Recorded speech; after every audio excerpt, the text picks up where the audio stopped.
Hi, welcome to Aimco Manufacturing. Here we have a vacuum tool I'm going to show you today to lift up the enclosures. We have Delrin locators, so what we'll do is we'll locate this Delrin on the back side that sets the depth of our cups, keeps everything nice and balanced.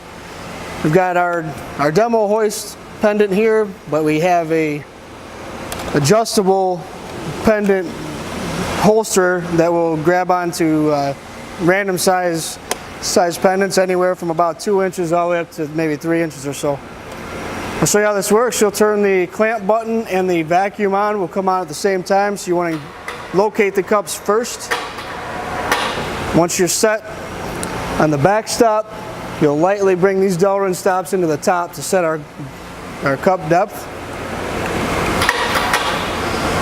Hit the clamp button, they'll both come in at the same time while the vacuum is turned on. We do have to have vacuum, you'll see on the gauge, anywhere above 18 inches of mercury, you're good to lift. So now you'll see you're nice and level.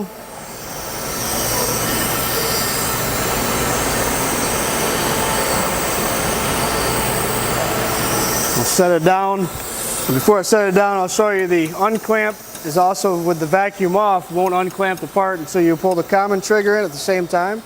That's located on the right hand side. You set the part down, pull the unclamp, or the common trigger and the unclamp. Now you want to hold this in.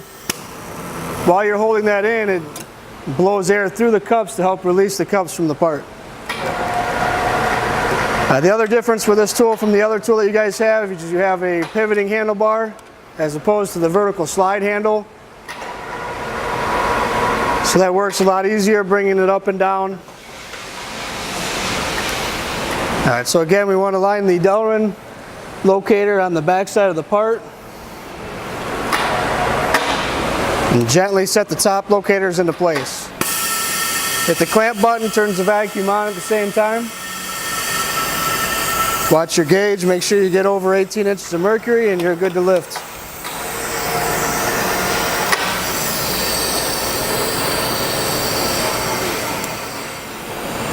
Well, thanks for watching. Please visit aimcomanufacturing.com for more product videos.